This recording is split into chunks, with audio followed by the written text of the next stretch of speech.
Halo semua, perkenalkan kami mahasiswa dari Politeknik Negeri Kupang, jurusan pariwisata, prodi usaha perjalanan wisata.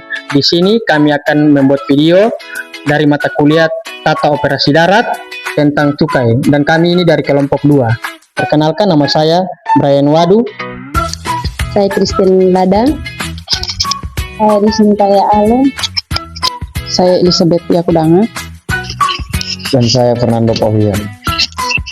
Baik teman-teman, di sini saya akan menjelaskan poin yang pertama, yaitu apa itu cukai, tujuan cukai, dan dasar hukum cukai. Di sini saya akan menjelaskan bahwa cukai itu merupakan pungutan negara terhadap barang-barang tertentu yang dibatasi atau dikendalikan oleh Kementerian Bea Cukai. Di sini tujuan dari cukai adalah mendapat APBN, mendapat uang untuk APBN pendapatan negara untuk memfasilitasi infrastruktur sekolah, kesehatan di Indonesia. Dan di sini cukai juga bukan hanya sekedar mendapatkan uang.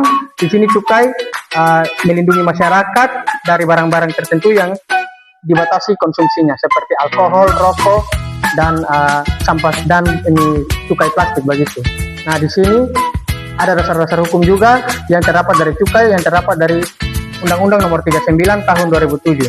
Nah, di sini yang berikut teman saya akan menjelaskan poin-poin yang kedua tentang jenis-jenis dari cukai. Baik, ini saya akan menjelaskan jenis-jenis cukai. Ini ada cukai hasil tembakau, ada rokok, cerutu, dan bir. Tembakau diolah menjadi rokok. Setiap jenis mempunyai tarif yang berbeda. Yang pertama, mengurangi jumlah perokok atau kesehatan. Yang kedua, menambah pendapatan negara. Yang ketiga, ada memberantas peredaran rokok ilegal.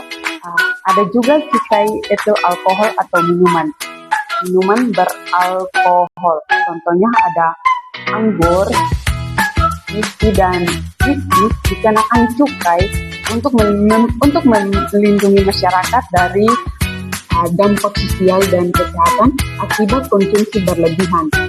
Dasar hukum aturan PMK nomor 160 tahun 2023, tarif dihitung melalui liter kandungan alkohol. Dan berikut akan dijelaskan teman saya tentang plastik dan minuman manis. Dan yang berikut teman-teman, cukai plastik dan minuman manis. Aturan masa depan, pemerintah berencana menerapkan cukai baru untuk mengatasi dua hal. Yang pertama, kerusakan lingkungan karena sampah plastik, dan yang kedua, diabetes dan obesitas karena minuman manis. Target efektif di tahun 2026 sebagai upaya kendali kesehatan dan lingkungan. Dan yang berikut dampak positif cukai. Memiliki 3 dampak. Yang pertama, kesehatan. Mengurangi penyakit tidak menular dengan menurunkan harga barang berbahaya. Dan yang kedua, penerimaan sebagai penerimaan keuangan negara APBN untuk membangun sekolah, rumah sakit, dan jalan raya. Dan yang ketiga, edukasi. Meningkatkan kesadaran warga agar beralih ke gaya hidup yang lebih sehat. Dan yang berikut akan dijelaskan oleh teman saya tentang dampak negatif cukai dan tantangan cukai. Baik, di sini saya akan menjelaskan dampak negatif cukai. Di sini ada 3 dampak negatif cukai. Yang pertama, beban ekonomi, di mana ketika harga cukai dinaikkan, maka dengan otomatis harga barang akan naik, yang dapat menyebabkan masyarakat yang berpendapatan tergolong rendah, mereka harus mengeluarkan banyak biaya untuk mendapatkan barang tersebut.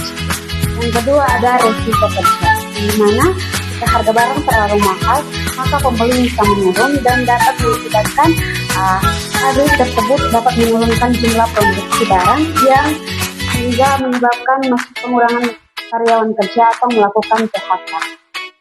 Yang ketiga, ada barang ilegal, yang dimana ketika cukai terlalu mahal, maka dapat menyebabkan muncul barang ilegal atau barang tanpa kita cukai, yang dimana yang dijual dengan harga yang murah untuk menarik minat masyarakat. Tetapi di sisi lain, dapat merugikan negara. Nah, selanjutnya saya akan menjelaskan tentang fungsi budgetai, yang dimana uang hasil cukai masuk ke APBN atau anggaran pendapatan belanja negara, yang dimana uang itu digunakan untuk membiayai pembangunan negara.